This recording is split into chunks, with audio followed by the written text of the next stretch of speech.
my name is Myriam Bleau. I'm a composer and digital artist, and I'm based in Montreal. Most of the time I work with performance, so like audiovisual performance with dealing with time-based media, but I also do like installations sometimes and also just composition, electronic music. So the one that I did yesterday, as I said, is a bit more like simple audiovisual piece, but it's using machine learning for the visuals.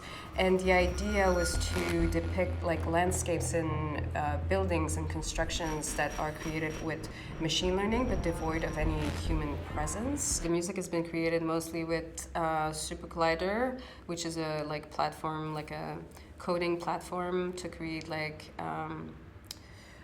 sound synthesis, but also like all of the sequencing of the piece. And then I also use my modular synth, so I send like CV through my modular synth to create this kind of like in between where you don't really know if it's like analog sounds or if it's digital sounds, and really like mixing the two in that way. When I started this project, I was very inspired by feminist new materialism. So like Donny Haraway is not necessarily like directly part of that, but she definitely inspired a lot of it. And it's this idea that we should question this duality between like the human and the machine, and the human and the non-human, and that like in a way we're all like interconnected, and it's rather like those assemblages, like that word is very key to like feminist new materialisms. For me now, the project is more like to look at those agency, human and non-human, but how like we have trouble perhaps like really integrating it, in that we play with like other forms of intelligence that we really don't know that much about, and we have trouble regulating it.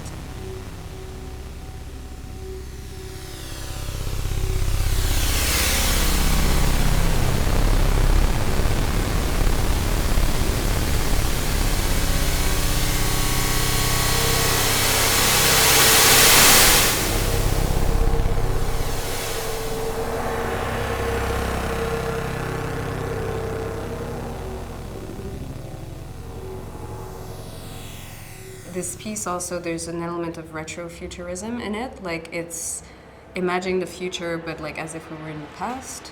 When I speak about speculative architecture, I've been especially inspired by Superstudio, which is like this Italian architectural group from the 70s, I think, and like they barely actually built buildings. Their work was mostly through like images and sketches, and they had all of this like philosophy behind like what would be an ideal city. I think like for me, I've been mostly inspired by their visuals rather than the thinking that came with it, because I think in certain ways it doesn't apply to our current situation as much. The problem is very much also like how do you bring it to a 3D space, because most of it is 2D. So for me, like this idea of like the speculative architecture in Superstudio was a way to think about, okay, how do I sample this?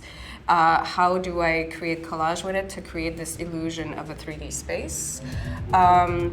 And also for me, it was kind of this idea to start with something that was more like a landscape at first, and like slowly building something. Like at first there's less human presence, and then you have more and more like constructions.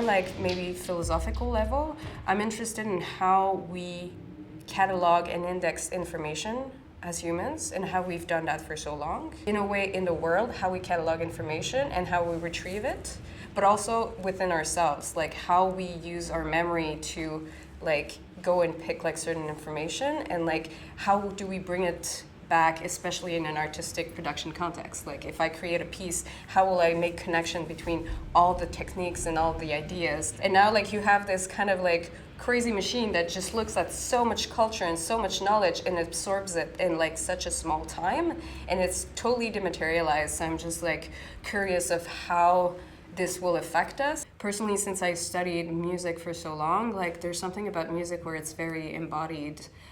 Like you learn a concept and then you try to apply it, and then you apply it many, many times. So there's this temporal aspect to the learning. And sometimes you will not use a concept for years, and then it will resurface in another place, and then you make those connections. And I like this idea of memory being very embodied.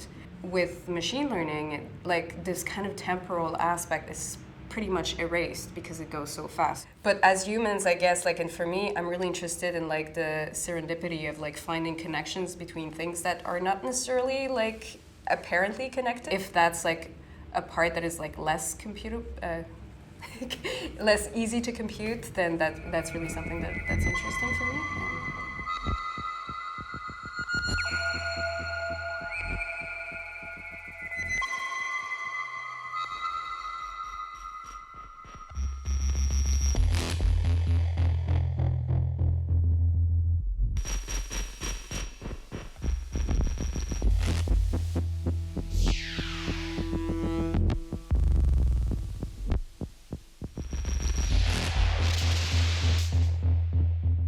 I've always had a fascination for technology, but like, I mean, this is not personal to me, but like, it's always fun to find, where the technology fails, and there's like these, as you said, like poetic moments when that happens. It's fun, like, not to go with the grain of how people who create this technology want you to go. It's like I'm curious about what's going to happen with machine learning, and there's like a lot of possibilities, but at the same time there's a lot of things that are worrisome, and that creates this anxiety for me, and like, okay, what's going to happen?